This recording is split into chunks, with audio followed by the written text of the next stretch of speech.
e agora para finalizar esta aula, vamos fazer dois exemplos de aplicação. Então, olha só, o primeiro exemplo é bem simplesinho. Nós vamos fazer a soma entre dois vetores, o vetor A e o vetor B.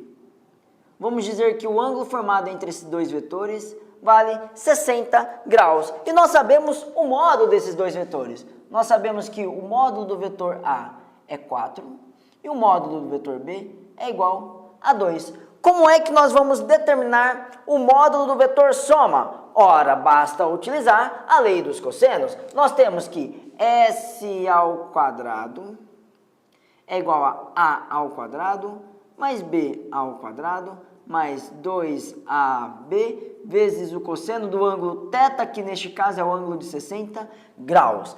Então, olha só, nós temos que S ao quadrado é igual a ao quadrado, 4 ao quadrado, mais B ao quadrado, 2 ao quadrado, mais 2 que multiplica 4 vezes 2, vezes o cosseno de 60. O cosseno de 60 vale meio. Então, olha só o que acontece. Você pega a sua canetinha laranja escandalosa e corta aqui.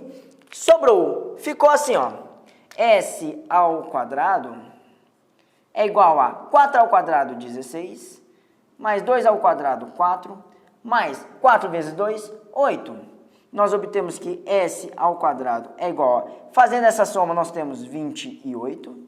Portanto, nós temos que S é igual a... Qual é o valor de S? Extraindo a raiz quadrada, nós podemos dizer que 28 é igual a 4 vezes 7. Então, nós podemos escrever que é 2 vezes raiz de 7. Perfeito? Agora, eu quero fazer uma observação. Lembra que um vetor soma tem o seu módulo entre dois limites.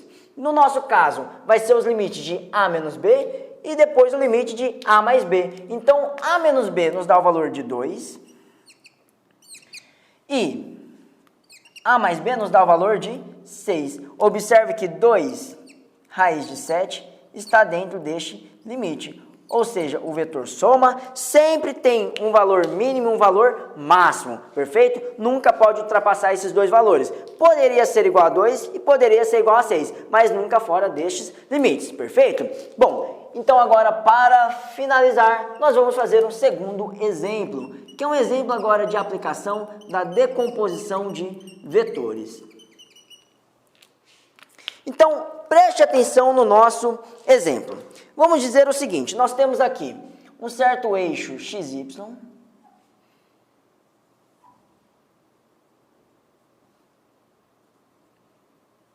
e nós temos aqui três vetores. Olha só, nós temos o vetor A, o vetor B e aqui para baixo o vetor C.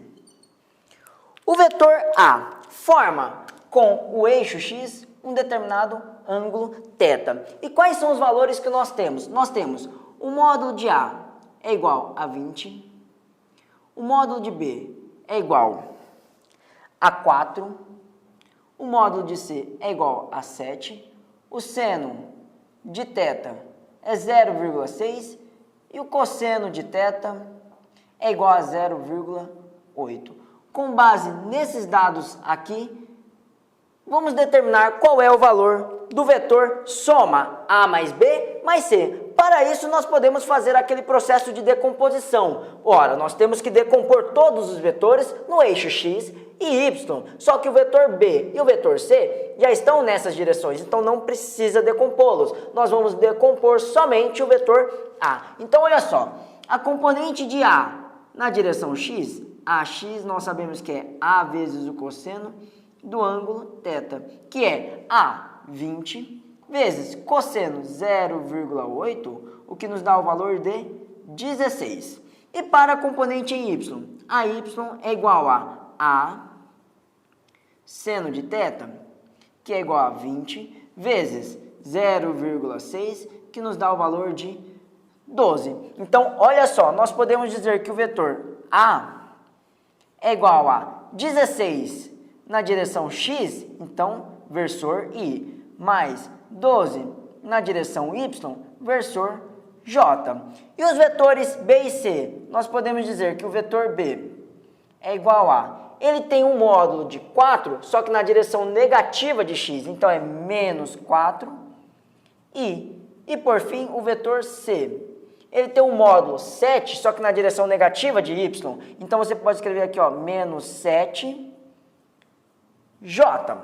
Ora, nós vamos fazer a soma. S é igual a A mais B mais C, que nos dá o seguinte, vamos somar todas as componentes. Então, vai ficar assim, ó, 16i mais 12j menos 4i menos 7j. Nós obtemos que o vetor S é igual a 16 menos 4 nos dá o valor de 12i. Agora, 12 menos 7 nos dá o valor de 5j. Ora, se nós queremos descobrir o módulo, basta utilizar Pitágoras. Então, olha só, você escreve aqui, o módulo de S ao quadrado é igual à soma dos quadrados das suas componentes. Componente x, 12 ao quadrado, mais componente em y, 5 ao quadrado. 144 mais 25, 169 extraindo a raiz, nós obtemos então que o módulo do vetor soma é igual a 13.